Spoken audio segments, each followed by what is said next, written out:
Okay, so today I'm going to give you some quick tips about planning the most important conversation you might have in your entire life, and that is telling your spouse that you want to move forward towards a divorce. So I hesitate a little bit because really the most important thing you can do when you're having this conversation, and this is really, really key, the most important thing is to not actually even use the word divorce. What you want to very specifically say is that it is really time for us to figure out our next steps, because you are in this conversation ultimately going to go forward and explain to them that you're not implying that you want someone to move out right this second. You don't want anything to change right this minute. So it really truly is a decision has been made by you that it's time to figure out next steps. So that's the first thing, like when you're putting this together in your head. And I very much also advise you to really sort of plan this out, right? Maybe even script it out, write it out on paper so that you can see. I have some clients who actually do write it out on paper and then sit with their spouse when they give them the paper or they email it to them, because it's just, they want to be sure that they're not forgetting anything and that it comes out right. And it's just a maybe softer way to do it. But after you get up the courage to actually have that initial, paragraph out there where it's time for us to figure out next steps. I'm really so sorry that it's come to this. I know neither one of us ever wanted this. The next thing that you have to remember is that you need to head off at the pass their three biggest objections and their three biggest fears about divorce. Because even saying the word divorce literally creates a fight or flight response in every human, not just your spouse. It puts them on the attack. They are ready for a battle. So you're aware of this, you're going to deliberately avoid that word, and then you're going to do three very important things that are going to help calm the situation down further.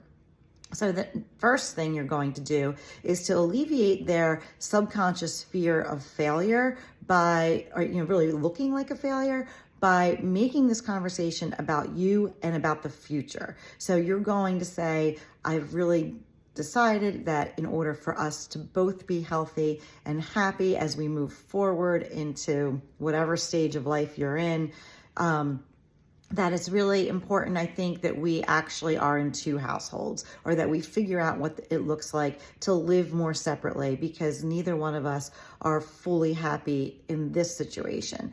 And as part of this, you really want to reassure them that you value their contributions as a parent, as a co-parent, as a teammate. You value their contributions as a provider, whatever it might be. And this is really important, even if you don't believe it at the time that you're saying it, which I think is probably a lot of you, right? Like, oh, if it was that great, I wouldn't be getting divorced.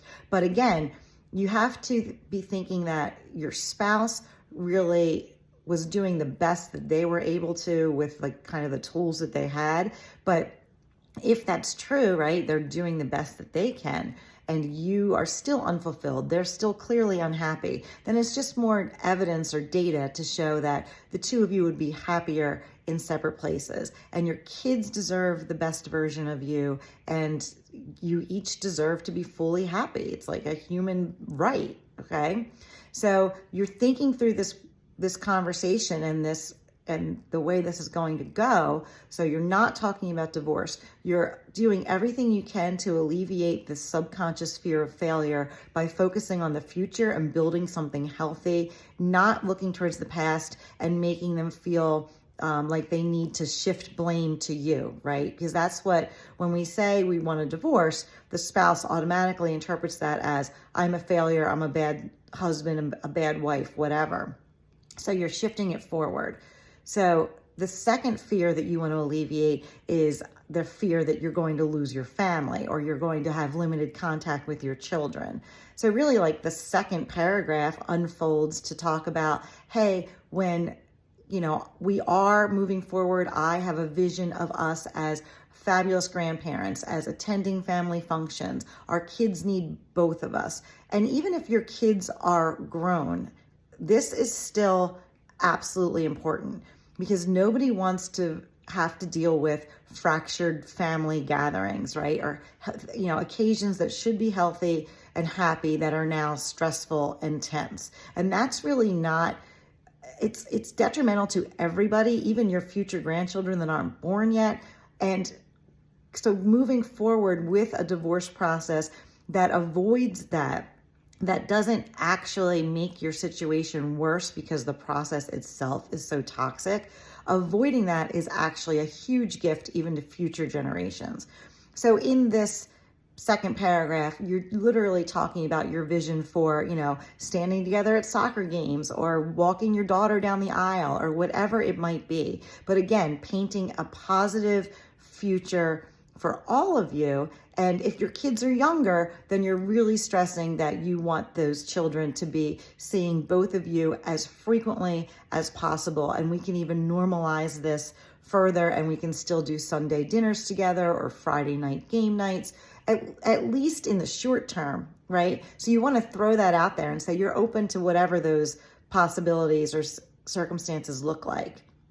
And finally, the last thing that you really need to keep in mind is their fear of financial trauma. And it doesn't matter if it's the husband or the wife, both spouses are terrified of the financial impact of divorce. And when you're telling them that you are figuring out next steps, the next piece of that needs to be, and I am not saying I'm hiring a lawyer, I am not filing for divorce, but we need to figure out what transitioning to two households calmly and slowly looks like, one step at a time.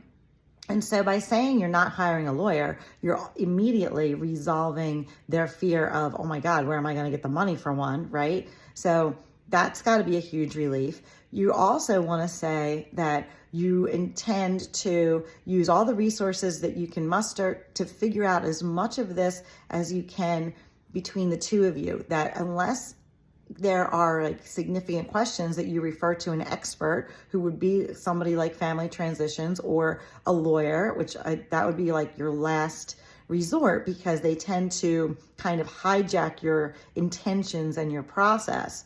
But unless you really have some complicated issue that you need more specific technical drafting or advice, the two of you have every ability to kind of figure things out on your own. You can do your own research. You can take a course like what I offer through Family Transitions, which costs less than an hour of attorney time.